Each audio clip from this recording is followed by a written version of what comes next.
أعوذ بالله من الشيطان الرجيم. بسم الله الرحمن الرحيم. الحمد لله المتجلي لعباده من أفق الألباب،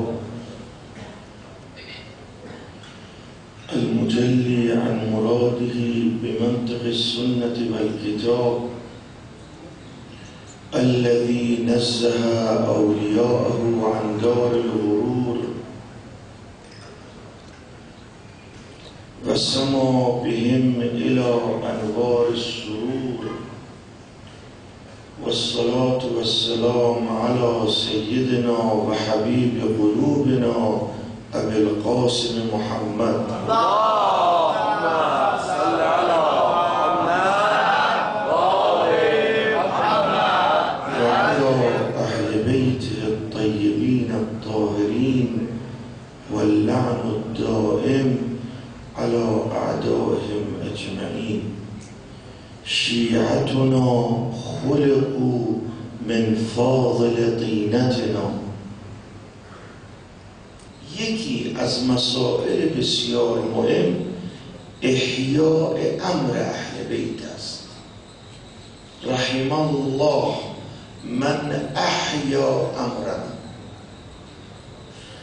اول خودمون ببینیم که ما به عنوان شیعه اثناعشر جایگاهمون کجاست، خودمون چه هستیم، از چه خلق شدیم، خدا از ما چه خواسته.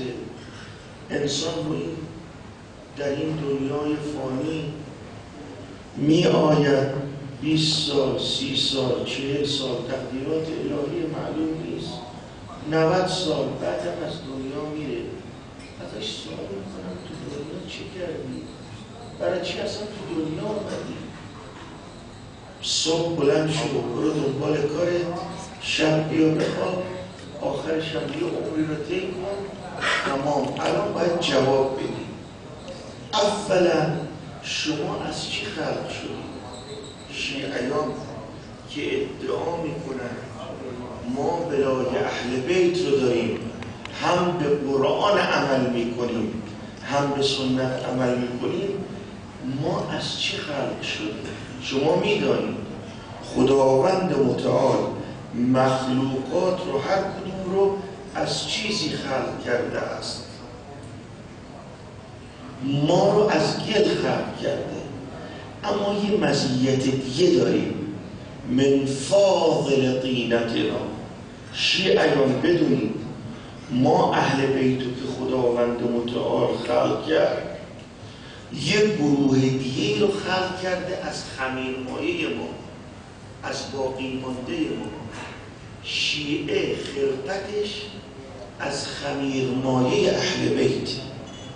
یعنی افتخار تو این باشد که از آن گل باقی مانده از خلقت اهل بیت شما خلق شدید. بعد از این مطلب فوری تو ذهن ما یک چیزی تجلی میکنه. اگر ما ضمیرمون و وجودمون از اهل بیته، چرا منحرف میشیم؟ چرا از راه خارج میشیم؟ انسان دارای نورانیته، دارای معنویته. تا اون نورانیت و معنویت باقی بماند، اون راه و روش و منشی که اهل بیت برای ما تصور کردن قابل اجراست. فرق ما با اهل بیت اینه: اهل بیت گناه نمی کنن، معصیت نمی کنن. خدا یطهرکم تطهیرا، شما رو پاک گردانیده، معصومن. اما ما خداوند متعال ما رو آن حفاظتی و مراقبتی که از اهل بیت داشتن برای ما نداشتن. اون نورانیت رو در ما قرار دادن، اما به ما فرصت دادن که آیا از خمیرمایه استفاده میکنیم یا نه. این تفضلی که خداوند، این نورانیتی که خداوند برای ما قرار داده، آیا اون رو به بهترین وجه استعمال میکنیم یا نه؟ اول خداوند تو رو از خمیرمایه اهل بیت خلق کرده، قدر بدان. ثانیاً برای چی ما رو خلق کرد؟ ما خلقت الجن والانس الا لیعبدون. میدونید چرا شما رو خلق کردن؟ به خاطر اینکه عبادت کنید. کدوم عبادت؟ این نماز، این روزه، بله، ولی نه شکل ظاهری نماز و روزه. والله مخالفین ما هم نماز دارن، چه بسا نماز جماعتاشون با شکوه‌تر از ماست. حج دارن، چه بساش حجشون با شکوه‌تر از ماست. این میگه، این که میفرماد لیعبدون، مراد این نیست که نماز و روزه را به شکل ظاهریش به جا بیاری، نه، نماز و روزه‌ای که تو رو به خدا نزدیک کنند، نماز و روزه‌ای که قاب قوسین شود، نماز و روزه‌ای که نورانیت رو در تو اضافه کنند. این ابی حمزه سومالی میگه من وارد شدم به مسجد کوفه یا سهله، دیدم یه نفر میگوید بسم الله الرحمن الرحیم. تمام وجودم یک دفعه منقلب شد به این بسم الله. نگاه کردم، گفتم این کیست؟ ابتدای آشنایی من به اهل بیت گفتن این زین العابدین است، فرزند قهرمان کربلا، آن مردی که هرچه داشت در راه خدا داد. فرزند یه بسم الله انقلاب ایجاد می کند. لذا فرماد که لیعبدون یعنی عبادت تو، حرکت تو به گونه‌ای باشد که تو رو به خدا نزدیک کند. احیای امر به چی محقق میشه؟ حالا که بناس من از فاضل دینت اهل بیت خلق شدم و از مبنا و اصولی که اونا برای من ترسیم کردن دفاع کنم، احیای امر به چه واقع می شود؟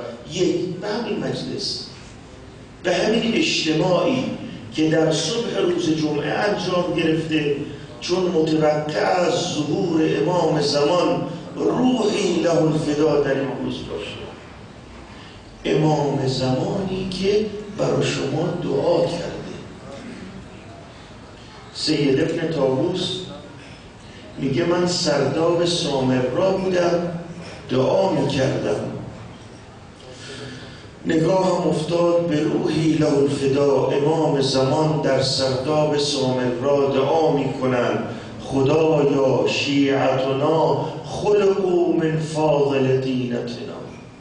دعا میکرد برای شیعیانش. من نگاه به اون وجود مبارک امام زمان میکردم، دیدم دستاشون رو آوردن پایین، دوباره دستا رو بردن بالا، دعا کردن، گریه کردن.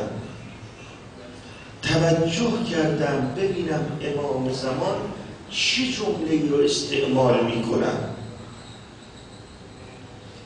دیدم میفرمان روحی له الفدا، خدایا پروردگارا گاهی وقتا شیعیان من گناه میکنن، شیطان گولشون میزده. ببین آیا واقعا مورد دعای امام زمان هستی یا نه؟ خدایا به خاطر من از گناهشون درگذر، از میزان اعمال من بردار، در میزان اعمال شیعیانم قرار بده. خلقوا من فاضل دینتنا، مورد دعای امام زمانند. خلق کردم اونها رو تا خدا رو عبادت کنن، یعنی احیای امر کنن، به خدا نزدیک شن با این امر. اولین قدم برای احیای امر اهل بیت همین مجالسه، همین جمع شدنه. یعنی حضور شما در این مکان خودش حسنات است، فاستبقوا الخیرات است. و مورد دوم این است اگر ما در این مجالس حاضر میشویم باید حضورمون کامل باشه. مراد از این که حضور باید کامل بشه چیه؟ چه اراده شده است از این کلام؟ اینه که باید کسی که احیای امر می کند فعلی صادر نشود که به مقام بزرگ و مقام عالی اهل بیت روحی لهم الفدا خدشه وارد بشه. البته شکل ظاهری ها، و الا این دین باقیه. اهل بیت و خداوند متعال و رسول اعظم به ما نیاز ندارن، ما به اونها نیاز داریم. ما راهمون مشکل است، طریقمون مشکل است، باید راه رو هموار کنیم برای آخرت. لذا باید احیای امر کامل باشد. فرمود این که احیای امر کامل باشد مراد از کمال چیه؟ ببینید دوستان، من در اینجا حاضر میشم، عزاداری میکنم، به خطیب گوش میدم، برای خدا اومدم که ذخیره آخرتم باشه. اما اگر از این مجلس جدا شدم و کلمه ای رو به کار بردم که مقام شأن اهل بیت و مقام شأن محب اهل بیت نباشه، آیا این احیاء امر است؟ این الان تو مجلس بود، خارج شد، نگاهش به نگاه نامحرم افتاد، نعوذ بالله. مثال میزنم، خطاب به خودم میکنم، جسارت نمی کنم به شما. احیای امر باید احیای کامل باشد. باید انسان که فعلی رو انجام میدهد فعل احیای امر به تمام معنا باشد. و معنای احیای امر به تمام معنا و کامل این است که انسان به خودش برگرد، خودش رو محک بزنه، ببینه آیا واقعا کسی هست که امام از او توقع دارد.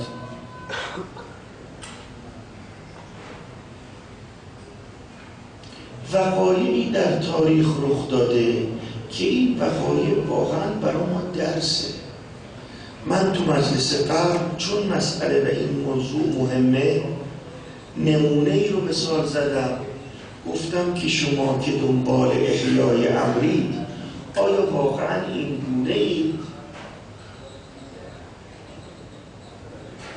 نقل است که حسن ابن سهل خراسانی آمد خدمت امام صادق روحی له الفدا. فرمود آقا جان چرا قیام نمی کنید؟ چرا دست به شمشیر نمی برید؟ شما در خراسان 1000 نفر رو دارید که مسلحن، آماده هستند از جدتون راهی رو که امام حسین رسم کرده است دفاع کنند. چرا اجازه نمیدید اینها حاضر بشن دفاع کنند؟ به کسی که در اون خانه بود امام صادق فرمودید تنور نان رو روشن کن. به سهل ابن حسن گفت، سهل ابن حسن وارد تنور شد، گفت آقا من؟ گفت بله. گفت آقا من رو از آتش در امان دارید، پناه میبرم به شما. مدتی نگذشت که یکی از اصحاب راستین امام صادق وارد شد. امام نگاه بهش کرد، گفت فلانی وارد تنور شد، کفشاش رو در آورد، 4 زانو تو تنور نشست. امام با سهل ابن حسن صحبت میکنند، تنور روشن است، یکی از اصحاب راستین امام در تنور است. بعد به سهل گفت سهل بلند شو نگاه کن تنور. بلند شد نگاه کرد که 4 زانو نشسته است، دید که 4 زانو نشسته است. امام فرمود خارج شد. بعد امام خطاب کردن به سهل ابن حسن، در خراسان ما چند نفر مثل این آقا داریم، مثل این یار داریم، مثل کسی داریم که وقتی کلمه‌ای رو به کار میبریم این گونه اطاعت کنند. فرمود آقا من کسی رو نمیشناسم، من و شما که خدا خلقمون کرده از خمیرمایه اهل بیت، نورانیت اهل بیت، ما چگونه هستیم؟ احیاء امر از کسانی صورت میگیرد که کسی وقتی به اونها نگاه میکند یاد خدا بیفته، یاد منش و طریق اهل بیت بیفته، متخلیق به اخلاق محمدی است.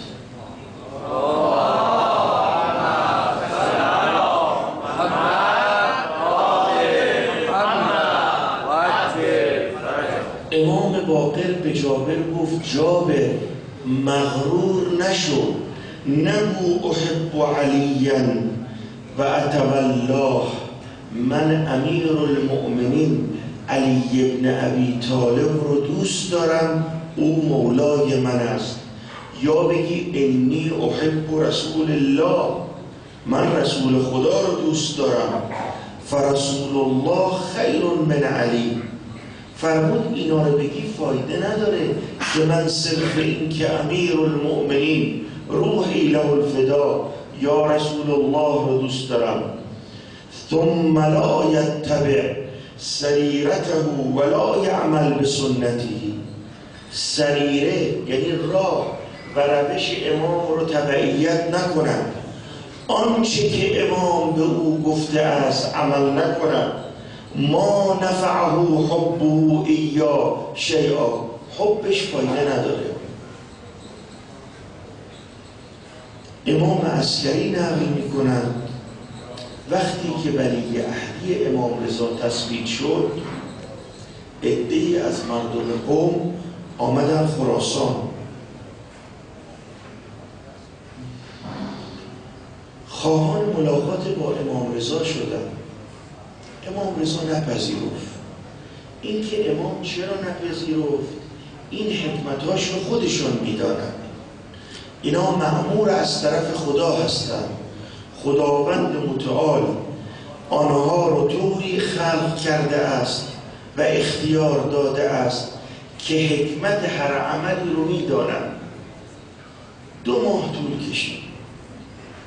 بعد آمدن پشت در خانه امام رضا، صدا زدن، در رو زدن. خادم آمد بیرون گفت بروید بگویید به امام رضا ما نه روی این رو داریم برگردیم به خانه ما، روی این رو نداریم برگردیم به خانه ما، چون اگه زن و بچه‌مون از ما سوال کردن امام معصوم شما رو نپذیرفت چی جواب بدیم؟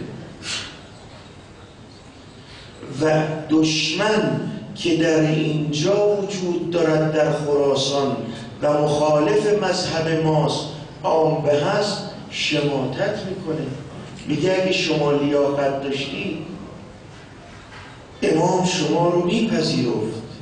خادم وارد شد، خارج شد، گفت که امام میفرماد تشریف بیارید داخل. تا وارد شدن خواستن بشی اما گفتن نشینید، بیستید. گفتن آقا جون ما چه ظلمی کردیم، چه کاری مرتکب شدیم که شما آنگونه با ما برخورد میکنید؟ امام فرمود شما ادعایی کردید، ادعای بزرگ، ادعا کردید که شیعه امیر المؤمنین علی ابن ابی طالبی. شیعه علی ابن ابی طالب امام حسن است، شیعه علی ابن ابی طالب امام حسین است، شیعه علی ابن ابی طالب سلمان است، ابوذر است، مقداد است، عمار است، محمد ابن ابی بکر است. اینایی که جانشون رو در راه امیرالمؤمنین دادن. شما چه میگید؟ شما اونجایی که نباید تقیه کنید تقیه میکنید. به دستور امام معصوم که به شما دستور داده است ای شیعه واقعی آنگونه حرکت کنید حرکت نمی کنید. شما چگونه اسمتون رو خطاب شیعه می کنید؟ چگونه خود رو محب امیرالمؤمنین خطاب می کنید؟ بعد الگو معرفی کرده امام رضا، امام حسن هر چی داشت در راه خدا داد. حتی خانمش بهش خیانت کرد، حتی رئیس لشکرش بهش خیانت کرد، به طوری که وقتی که امام حسن علیه السلام کسی رو صدا می زدن از کسی یاری می خواستن کسی رو یاری نمی کرد، حتی فرمانده جنگ. لذا به امر الهی عمل کرد، اون صلح رو با معاویه امضا کرد تا دین باقی بمونه. این محب امیرالمؤمنین علی بن ابی طالب است. فرمود الگو معرفی کرده امام حسین محب امیرالمؤمنین است. میدونید چرا؟ فرمود ظلمی که به ما شده به مردم بگید، بذار مردم بدونن با ما چی کردن. بعد خطاب کرد اگر کسی که ظلمی برای ما واقع نشده برای مردم نقل نکنه به ما ظلم کرده. سید الشهدا چجور حرکت کرد؟ از بد و حرکت از کربلا تا شهادت من نمیدادم. ما هنوز به عمق واقعه نرسیدیم که سید الشهدا چی کرده. و میدونیم وقتی که بعضی از وقایع عاشورا روشن میشه، بعضی از وقایع عاشورا رو باز میکنن، بعضی ها طاقت نمیارن. چرا؟ به خاطر اینکه مصیبت عمیق است. کدام آقایی برای خدا زن و بچهش رو به اسیری میبرد، خودش در خون خودش میغلطه، براشون اماننامه میارن، اماننامه قبول نمیکنن، جلو چشش علی اکبرش رو تکه کنن، قطعوه اربا. و لذا تو مقتل خوندید نتونست بچهش رو خودش ببر، گفت جوانان برناشه بیاید شما ببرید. با جلو چشش برادرش رو قطعه کردن، 6 ماهش رو ذبح کردن. پدر وقتی بچه ازش آب طلب میکنه، آب چیه؟ وقتی نتونه پدر آب رو به بچه برسونه. این محب امیرالمؤمنین است. این کسی است که در راه امیرالمؤمنین گام برداشته. ذکر میکنند ابوذر غفاری رو به عنوان الگو. این ابوذر وقتی واقعی چرا نامشون جاودان شد؟ چرا محب علی معرفی شدن؟ این ابوذر وقتی قضیه سقیفه رخ داد، یه عده‌ای با شجاعت از ولایت امیرالمؤمنین دفاع کردن، لذا اسمشون باقی ماند. جزو یاران راستین امیرالمؤمنین و کسانی که بهشت مزد اونهاست معرفی شده. آمد جلو صدا زد مگر شما نشنیدید پیامبر فرمود هر کی از من جدا بشه از خدا جدا شده و هر کی از علی جدا شود از من جدا شده. مردم مگر نمیدانید که خلافت و امامت متعلق به اهل بیت است و پیامبر اکرم مهاجرین انصار مگر نبودید که پیامبر اکرم امیرالمؤمنین علی بن ابی طالب رو معرفی کرد؟ چرا دست برداشتید؟ مقداد رو به عنوان الگو معرفی میکنه. این مرد بزرگ میدانید امیرالمؤمنین 6 ماه بیعت ظاهری نکرد. امیرالمؤمنین اصلا بیعت نکرده، این رو بدانید. تاریخ از بیعت امیرالمؤمنین سخن نمیگه. اگرم بیعت بوده بیعت ظاهری است به خاطر حفظ دین. و لذا اگر بیعت واقعی بود فاطمه زهرا خارج نمیشد دفاع کنه. مسلم این است که بیعتی برای امیرالمؤمنین نبوده. همین آقای مقداد گفت امیرالمؤمنین هر کاری بکنی من هستم، دست بدی دست میدم، دست نگه داری دست نگه میدارم. لذا اون حرکت ابن عباس بود که دست امیرالمؤمنین رو گرفت و جریانش مفصله. فاطمه زهرا منشور تشیع رو مهر زده.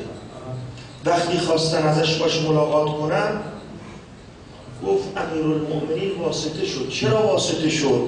چون حجت رو تمام کنه، فردا ادعا نکنن که ما میخواستیم جبران کنیم، اینا قبول نکردن. فرمود علی جان این خانه توست، منم بنده تو هم یا علی، هر چی میخوای بگو. گفت اینا میخوان با تو دیدار کنن. تاریخ رو ببینید. اومدن داخل، فاطمه زهرا روشو برگردون، دوباره برگشتن، دوباره روشو برگردون. خواستن حرف بزن، گفت حرف نزنید، صحبت نکنید، اول جواب من رو بدید. شما شنیدید رسول خدا در مواطن مختلف گفت فاطمتون بضعة منی، من آذاها فقد آذانی و من آذانی فقد آذا الله. شنیدید یا نشنیدید؟ گفتن بله. دستاشو بالا برد. خدایا شاهد باش، اعتراف کردن. من اعلام می کنم خدا از این دوتا غضب دارم، تا روز قیامت از اینها نمی گذرم و شکایتم رو نزد خدا و رسول خدا میبرم. یعنی چی؟ یعنی آقایون بدونید این خط باطله، تا روز قیامت مجال نداره، تا روز قیامت اجمال نیست. مهر براءت رو زد. کسی که میخواهد رحم الله من احیا امرنا باید براءتش قوی باشه. باید آن باشد که استشمام نشود خدایی نکرده. و لذا امام صادق گله کرد، گفت گله میکنم از اونایی که در براءت طوری صحبت میکنن، طوری کلام میبرن که از مقام اونها طوری کلام رو به کار میبرن که به آنهایی که با ما دشمنی کردن منزلت میدن، مقام میدن. لذا فرمود رحم الله من احیا امرنا. عمار یاسر در قضیه سقیفه خیلی محکم آمد جلو ابوبکر، گفت که چرا تو قصد خلافت میکنی؟ اهل بیت پیامبر اکرم برای کسب خلافت و امامت اولان، چرا قصد خلافت کردی؟ ببینید امیرالمؤمنین در حق عمار چی گفته. آمد بین کشته ها پیداش کرد. امیرالمؤمنین گریه کرد، این جمله را فرمود هر کس قتل عمار رو بزرگ نشمارد و غمگین نشود از اسلام حقی نبرده، یعنی مسلمان نیست. چرا خدا این مقام رو به اینها داد که کلام امیرالمؤمنین در حق عمار این است که اگر نشنود و اندوهگین نشود از اسلام حقی نبرده. رحم الله من احیا امرنا، یعنی شیعه اثناعشری، اون کسی که در راه ما جهاد کرد، آن کسی که دین رو حفظ کرد، باید نامش رو حفظ کنیم، باید مقامش رو حفظ کنیم، باید مسائل و مظلومیتش رو به مردم بگی. چرا؟ به خاطر این که حفظ دین موقوف بر این است. بعد فرمود محمد ابن ابی بکر، پدر به کنار و پسر به کنار، پسر فرد مؤمن متدین حامی امیرالمؤمنین. وقتی عثمان این مسائل کذائیه در تاریخ رو شروع کرد و عداوت اهل بیت رو شروع کرد، این محمد ابن ابوبکر با شجاعت رفت. لذا اهل سنت اونجا میگن شاید عثمان رو همین محمد ابن ابی بکر کشته، اما این حرف درست نیست. رفت اونجا بهش گفت عثمان چرا از خدا نمیترسی؟ چرا این گونه با دین خدا بازی میکنی؟ چرا دستورات رسول اعظم رو تغییر دادی؟ خداوند متعال این منظره رو بهش داد. هر کسی از دین خدا دفاع کند، هر کسی که دین خدا رو گرامی بشمارد، خداوند متعال منزلت بهش میده، مقام بهش میده، حراستش میکنه. و به حمدالله ما در فضای معنوی و مملکتی هستیم که متعلق به امام زمان است. ادعایش این است که راهش راه امام زمان است، یعنی احیای امر اهل بیت می کنند. دنبال آن است که نام اهل بیت بر عرصه وجود باقی بمانند. لذا می‌بینید شب و روز تلاش می شود که این نام باقی بماند. انها صدیقة شهیده. بزرگان ما، متولیان امر، آنگونه با مسائل اهل بیت برخورد می کنند که احیای امر آنها بشود. ما مأموریم در عصر غیبت آن جایی که دین نیاز داشته باشد دفاع کنیم. یستقبلون الرماح بصدورهم فلم یجدوا الم مس الحدید. میگه روز عاشورا این جوانان غیور، این بچه‌های مثل بچه‌های خود ما، میگه استقبال میکردن نیزه ها رو و بچه‌های ما استقبال میکردن تیرها رو. یستقبلون الرماح بصدورهم. بعد فرمود الم مس حدید، چون نیزه وقتی میخوره به بدن، وارد بدن میشه، درد میاد. میگه اینا درد احساس نمیکردن، لذا روز عاشورا سبقت میگرفتن. لذا وقتی فرمان حمله می آمد با هر رمزی، جوانان غیور سبقت میگرفتن، چون احیای امر اهل بیت بود. احیای امر اهل بیت مافوق جان است. جان ما چی؟ لذا سید الشهدا امر دائر بود. حالا بعضی شبهه میکنن و القاء شبهه به جوانها میکنن، اینایی که نادانن. میگن سید الشهدا اگه میدونست کشته میشه، خب این خودکشیه. میگیم بی سواد، اسلام عزیز است، مسئله اهم و مهم است، هیچ چیز از اسلام عزیزتر نیست. لذا اگر امر دائر شد بین مرگ من و موت من و حفظ اسلام، مرگ من باید محقق شود، حفظ اسلام اولاست، هیچ چیز از اسلام عزیزتر نیست. منشوری رو که اون زیارت مردم قم به امام رضا علیه السلام، منشوری رو که امام رضا برای ما تصور کرده، یکی این است که ما هر جایی که مذهب نیاز به دفاع دارد باید دفاع کنیم.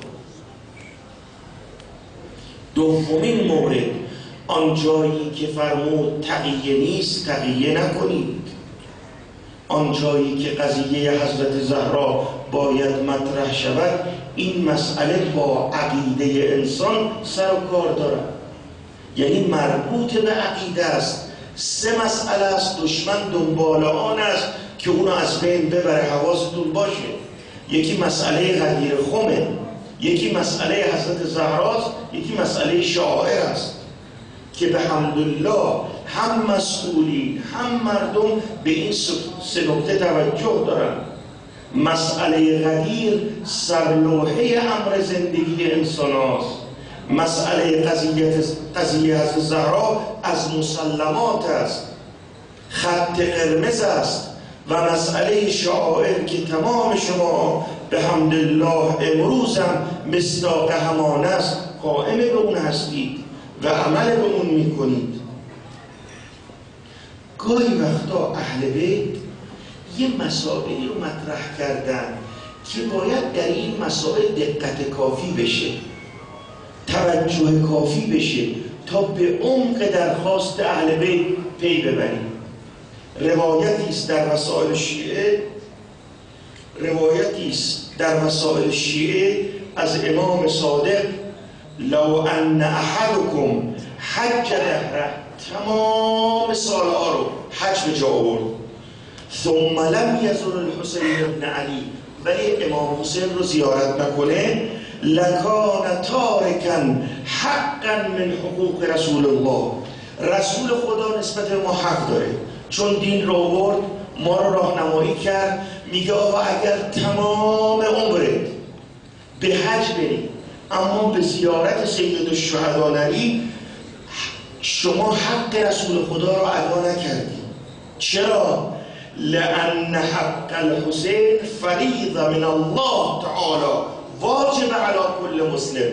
قضیه سید الشهدا فریضه است، واجب بر هر مسلمانه. چرا میگه واجب بر هر مسلمان؟ چون دین بقاش به حسین.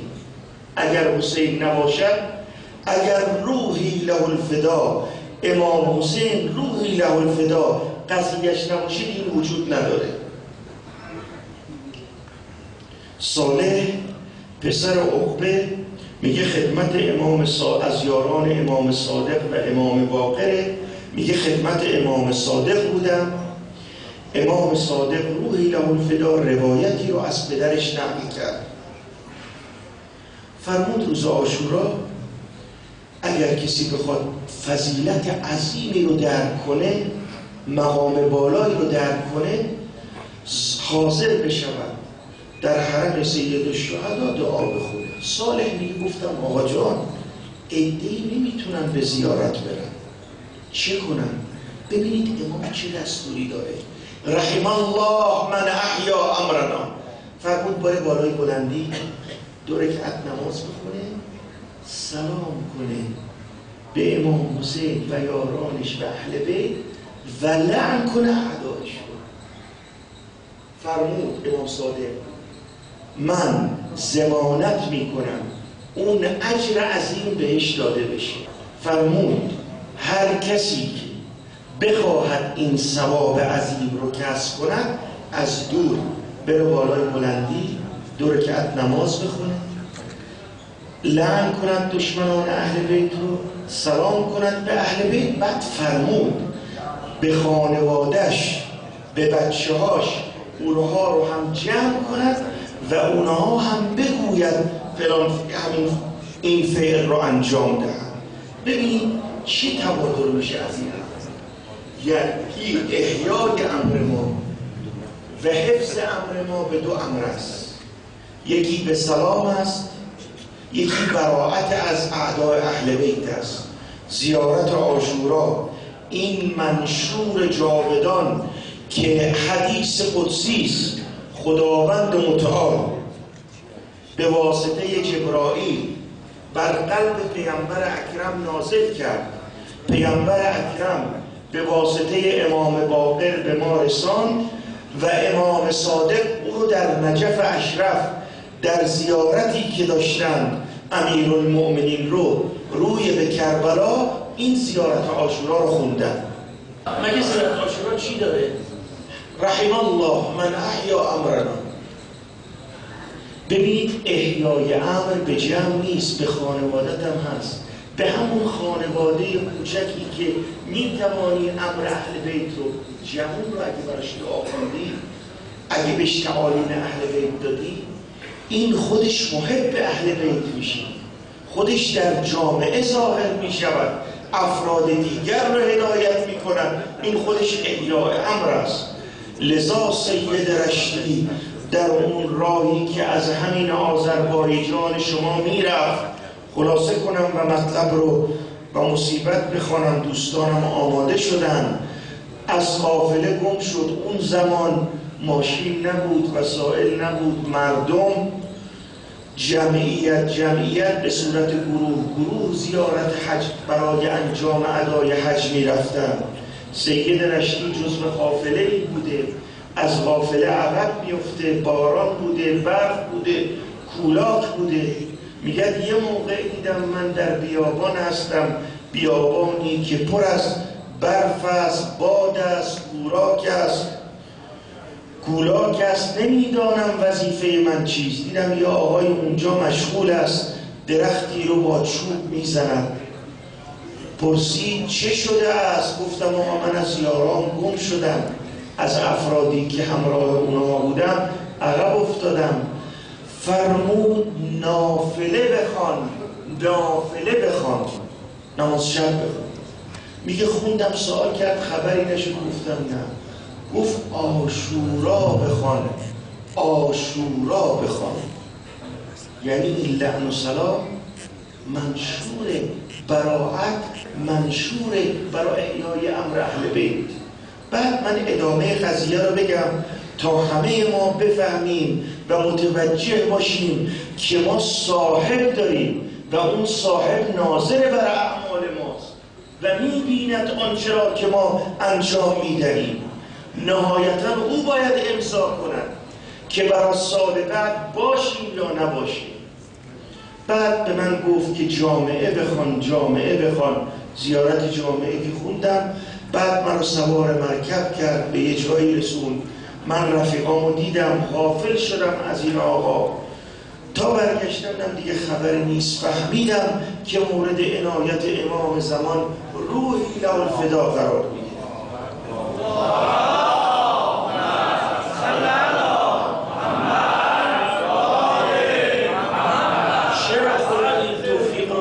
داده. چرا به این مقام رسیدن که تشرف حاصل بشه؟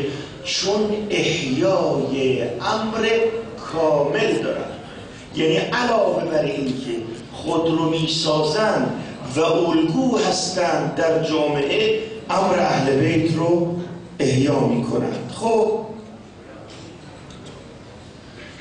خیلی مسائل رو تحمل کرد. هم امام زمان شدیداً به مادرش فاطمه زهرا علاقه دارد، هم ما هر کاری بکنیم حق فاطمه زهرا را ادا نکردیم، چون اولین قهرمان دفاع از امام مظلومه. خارج شد، گفت علی جان اینا شنیدن رسول خدا در حق من چه گفته، اجازه بده من برم پشت در. جانم فدایم یا علی، آمد پشت در از امام زمانش دفاع کنه. شهر مدینه شاهد مظلومی من است. به در و دیوار نگاه کنید، تمامش مظلومیت فاطمه است. شهر مدینه شاهد مظلومی من است. بر قامت کمانی من گریه می کند. سادات معذرت میخوام، اونقدر فاطمه رو مورد ضرب قرار داده بودن که حضرت سرپا نمیتونستن بیستن. فرمودن بر قامت کمانی من گریه میکنم، از درد شانه بمیرم، از درد شانه نشد موی زینبم. سلمه میگه روز آخر دیدم دستش رو به دیوار گرفته حرکت میکنه. گفت امروز میخوام کارام خودم انجام بدم، زینبم کجاست که موهاش رو شانه کنم. از درد شانه نشد موی زینبم، این گل به ناتوانی من گریه میکند. میگه من نگاه به زینب میکردم، زینبم اشک ریخت.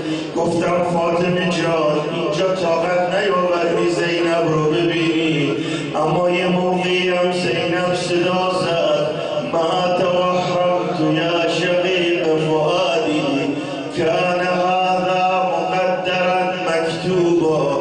مادرم، پدرم، تمام وقایع کربلا رو گفته بودیم، اما به من